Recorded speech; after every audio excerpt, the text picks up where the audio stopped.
Good day muli sa inyong lahat. Good news sa mga kababayan natin dyan sa Mindanao.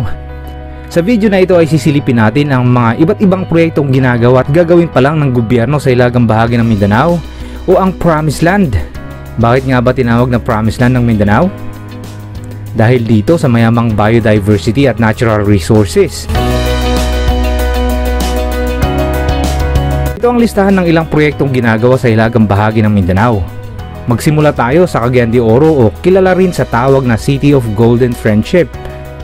Una sa listahan ay ang Cagayan de Oro Coastal Road. Pagkatapos ng 2 dekadang pagkatenga ng proyektong ito, dahil sa usaping right-of-way ay sa wakas makukumpleto rin. Ang Cagayan de Oro Coastal Road ay may budget na 4 billion pesos at may kabuang haba na 17 kilometers. Ito ay magsisilbing bypass road mula sa Barangay Gusa sa Cagayan de Oro City hanggang sa Barangay Igpit, Upol sa Misamis Oriental, at ikukonekta niya ang 6 na mga barangay sa lungsod at 2 barangay naman sa Upol, Misamis Oriental. Ang proyektong ito ay malaking tulong sa mga motorista manggagaling sa Laguindingan Airport patungo sa Cagayan de Oro City na dati ay umaabot ng 1 oras ang biyahe, ngayon ay 20 minutes na lang. Additional 9 kilometers naman ang proposal ng DPWH para sa pagpapahaba ng coastal road na mula sa Barangay Gusa sa Cagayan de Oro City hanggang sa Barangay Puerto, Upol, Misamis Oriental.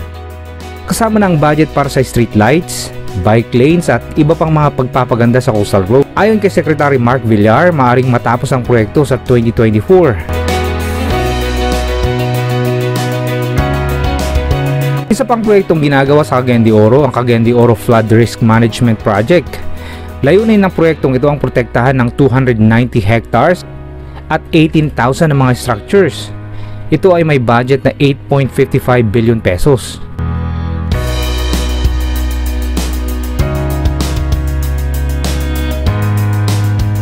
Proyekto pa rin ito sa Cagayan de Oro City. Ito ay ang New Western Diversion Road. Ang bypass road na ito ay kukonekta niya Cagayan de Oro City sa Iligan City na may habang 7.8 kilometers. Inasahan na mababawasan ang haba ng biyahe ng 50%. Dumako naman tayo sa lalawigan ng Highland Paradise and the Heart of Mindanao. Ito rin ang food basket ng Mindanao. Mahuhulaan nyo ba kung anong probinsya ito? Ito ang Bukidnon.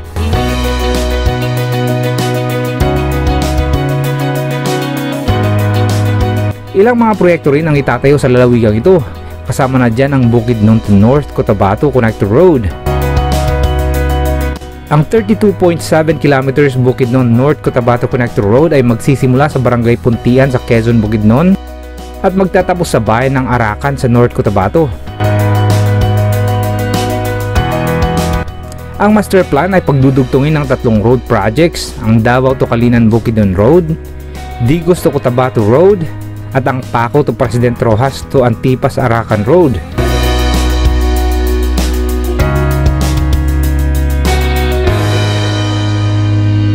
Pangalawa naman ang 18.38 Malay-Balay Bypass Road. Ang proyektong ito ay kukonekta niya rin ng isa sa pangunahing daan sa Bukidnon, ang Sayre Highway, at dadaan ito sa mga 2 mga barangay, San Jose at ang Daluagan.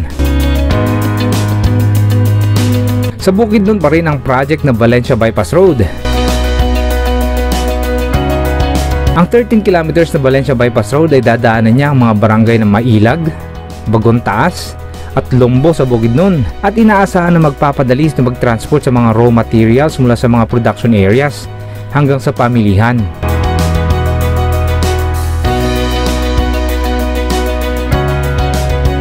Dumako naman tayo sa Lanao del Norte. Silipin naman natin ang isa sa mga flagship projects ng Duterte admin. Una sa ating listahan ay ang Panguil Bay Bridge. Ang Panguil Bay Bridge ay 2-way at 2-lane bridge. Ang proyektong ito ay dudugtong niya ang Tangub City sa Misamis Oriental at ang bayan ng Tubod, Lanao del Norte. Ito ay may habang 3.7 kilometers at may budget na 7.35 billion pesos na pupunduhan ng South Korea Export to Import Bank. Napakalaking tulong ito para mapabilis ang pag-transport ng mga produkto na dati umaabot sa 2.5 oras at magiging 7 minutes na lamang. Ang pre-feasibility study sa proyektong ito ay sinagawa ng iba't ibang consultants mula noong 1998 hanggang sa 2008 na naaprubahan naman ito ng National Economic and Development Authority o NEDA noong 2015. Ang Yoshin Engineering Corporation, Pyeonghwa Engineering Consultants at ang Kyungho Engineering and Architect ay magsasagawa ng proyektong ito. Naumpisahan gawin ang tulay noong 2018 at inaasahang matatapos ito ngayong taon.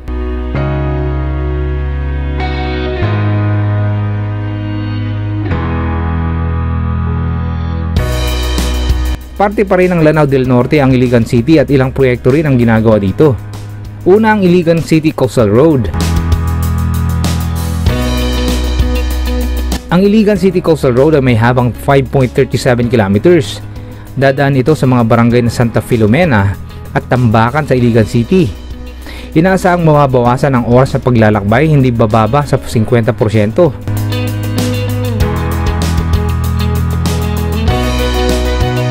Susunod naman dyan ang Iligan City to Cagayan de Oro Connector Road. Ang 50.57 kilometers Iligan to Cagayan de Oro Connector Road ay magsisimula sa Barangay Dikilaan sa Iligan City at magtatapos naman sa Barangay Bulwa sa Cagayan de Oro City.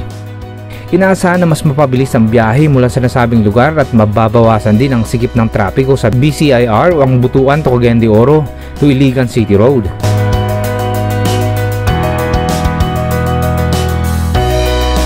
Sa kabilang rehiyon naman tayo ng Lanao, ang Lanao del Sur. Kasama rin sa listahan ng Marawi Trans Central Road.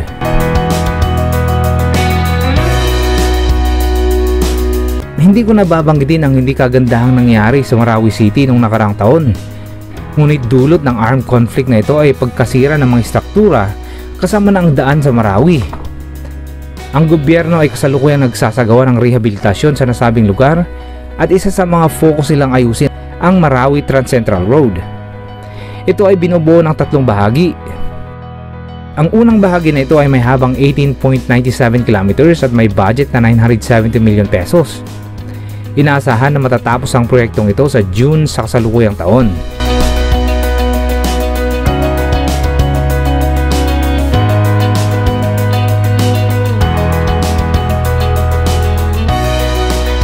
Dito ko na muna tatapusin ang vlog na ito. Kung meron man akong hindi nabanggit ng mga proyekto dyan sa Mindanao, paki-comment na lang sa baba at babalikan natin yan sa susunod nating mga videos. Kung nagustuhan mo ang video na to, huwag kalimutan mag-like, share and subscribe. Mike TV signing out. I'll see you on the next one.